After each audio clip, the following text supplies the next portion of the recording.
जीवन हमें एक मौका देता है, इसलिए जब भी सही कॉलेज चुनने का समय आए तो सिर्फ मंगलायतन यूनिवर्सिटी आपके बेहतरीन भविष्य और सर्वांगीण विकास के लिए।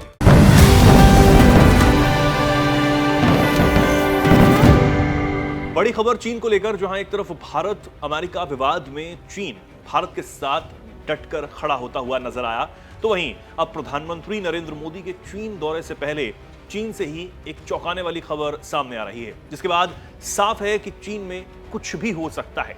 चीन एक ऐसा देश है जहां की बंद दीवारों से सवाल तो उठते हैं मगर उनके जवाब नहीं आते। ताजा मामला है राष्ट्रपति शी जिनपिंग के करीबी सहयोगी लियू जियानचाओ को लेकर। ऐसी रिपोर्ट्स हैं कि उन्हें हिरासत में ले लिया गया है।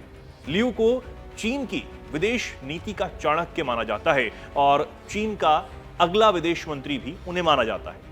अब एससीओ समिट से पहले लियू को हिरासत में लेना कई बड़े सवाल खड़े कर रहा है, जिससे चीन में एक बार फिर हड़कंप मचा हुआ है। लियू के बाद खबर है कि एक और वरिष्ठ डिप्लोमेट को हिरासत में लिया गया है, जिससे देश की विदेश नीति और शीर्ष नेतृत्व पर सवाल खड़े हो रहे हैं। सूत्रों की माने तो सिंगापुर में चीन की पूर्व राजदूत और कम्युनिस्ट पार्टी के अंतर्राष्ट्रीय विभाग की उप मंत्री सुन हाइयान को अगस्त की शुरुआत में हिरासत में लिया गया। सुन कम्युनिस्ट पार्टी के अंतर्राष्ट्रीय विभाग की पहली महिला उप मंत्री भी हैं। उनको लियू की जांच से जोड़कर देखा जा रहा है। 3 सूत्रों ने इस बात की पुष्टि की है, लेकिन यह साफ नहीं है कि दोनों राजनयिकों से किस वजह से पूछताछ हो रही है। सूत्रों ने अपनी पहचान गुप्त रखने की शर्त पर यह जानकारी दी, क्योंकि मामला बेहद ही संवेदनशील है। बता दें कि लियू जियानचाओ की हिरासत उस समय हुई जब वो सिंगापुर, दक्षिण अफ्रीका और अल्जीरिया की दौरे से लौटे थे। अगस्त की शुरुआत में उनके घर की तलाशी भी ली गई। ये सब ऐसे समय में हुआ जब 1 महीने पहले ही जयशंकर और लियू की मुलाकात भी हुई थी। लियू चीन की कम्युनिस्ट पार्टी के अंतर्राष्ट्रीय विभाग के मंत्री हैं। अब लियू के बाद सुन हाइयान को हिरासत में लेना कई सवाल पैदा करता है कि आखिर चीन में चल क्या रहा है।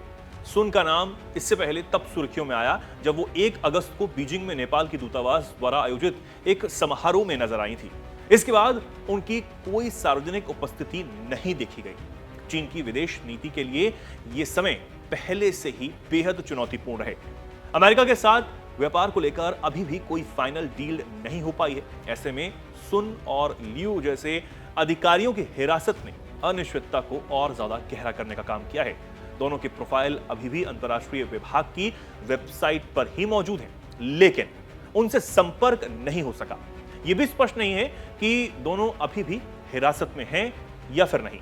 सुन हाइयान 53 साल की डिप्लोमेट हैं। उन्होंने 1957 की कम्युनिस्ट पार्टी के अंतर्राष्ट्रीय विभाग में अपने करियर की शुरुआत की थी। उन्होंने साउथ ईस्ट एशियन देशों के साथ संबंधों को संभालने वाले ब्यूरो की प्रमुख और प्रवक्ता जैसी कई अहम जिम्मेदारियों को भी निभाया।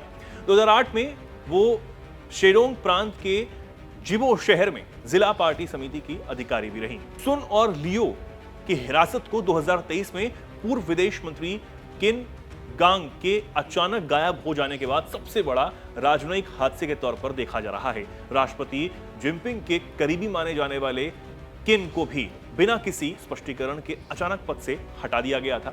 चीन की स्टेट काउंसिल, सूचना कार्यालय और अंतर्राष्ट्रीय विभाग ने इस मामले पर रॉयटर्स के सवालों का कोई भी जवाब नहीं दिया है। सुन और लियो की हिरासत ने न केवल चीन की विदेश नीति को लेकर सवाल खड़े कर दिए हैं, बल्कि यह भी दिखाया है कि देश के शीर्ष नेतृत्व में कितनी अनिश्चितता बनी हुई है और सवाल खड़े हो रहे हैं कि आखिर जिनपिंग के करीबियों को हिरासत में क्यों लिया जा रहा है।